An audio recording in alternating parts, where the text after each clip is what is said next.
Afro biker.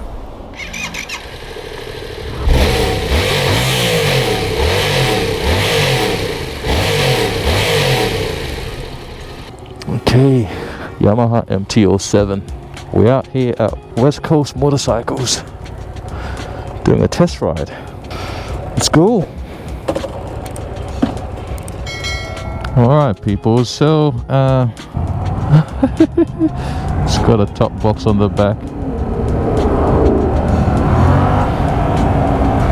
I've previously owned two MT-07s, but both of them were the Lambs version here in Australia, or the learner restricted models, so they were not the full power ones that the rest of the world has been blessed with. And this is my first time on a high output MT-07. Okay. ABS. Oh,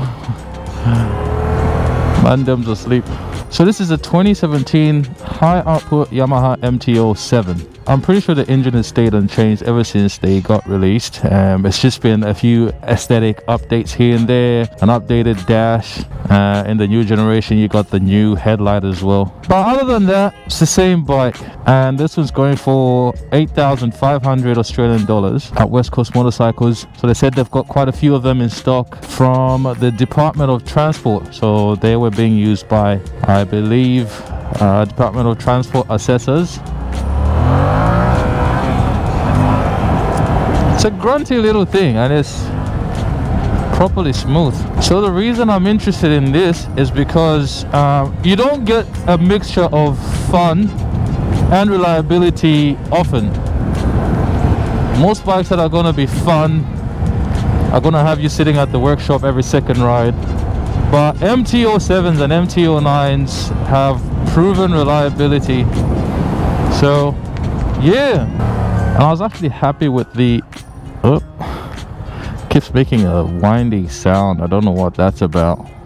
Maybe it's the ABS kicking in or something. Pretty impressed by the learner approved or the Lambs versions of this bike, and so I was only wondering what a high output one would feel like on the road, and this actually feels nice.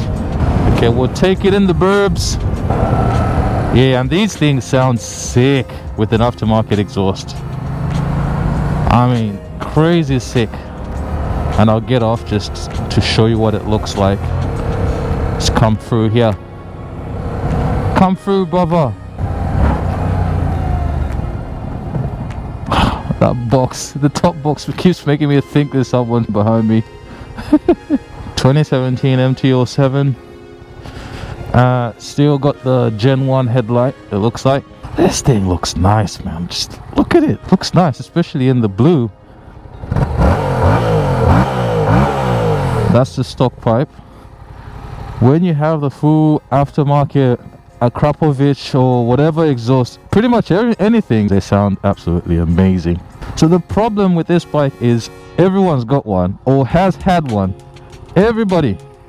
If you're saying I've never had one or I don't have one, you have one. People complain about the suspension, you know, these parts here get to rust.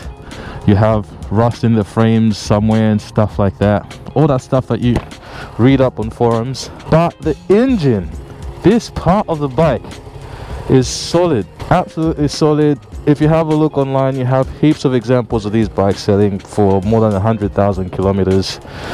So yeah, this was a Department of Transport bike with the top box. I'll probably get rid of that and then just maybe flip it to fund an exhaust purchase or something. Yeah, anyway, only got 10 minutes from the dealership. I'm gonna take this bad boy back. This is it. Heaps of plastic around. Some people complain about that. I think it's actually a good thing, because when you bin a bike that has a metal tank and you have to get that bad boy replaced or painted, it costs heaps of money. But with the plastics, you just, if it's that bit there, you take it out and replace it. Anyway, enough talking.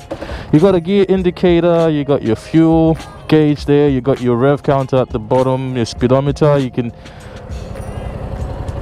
what more would you want? What more would you want? And they sell for pretty cheap. Whoa, they started out cheap up until COVID hit, and now nothing's cheap. I'm currently on the search for a mile cruncher that's reliable. And this bike, among others, is at the top of the list. Let's try second gear. Picks up so easily and it's smooth with it.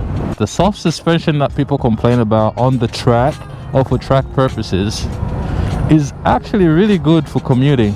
So if you're not much of a canyon curver and you know you like to take off from the lights on one wheel, it's a pretty good bike. Is it as good as the Husqvarna 701 Supermoto? There's not really much you can do in 10 minutes. Like you're thinking, should I just see how fast it goes in a straight line? Should I see how it turns around corners and stuff? For me, I didn't really want to do much but compare the power between this and the Lamb's version of it. So this one's got 21,000 Ks, and I spoke to the guys and they said they actually have one that's got 14,000 kilometers. So far in my search, this looks like best option for the money. The search may end here, or it may continue. Wish me luck.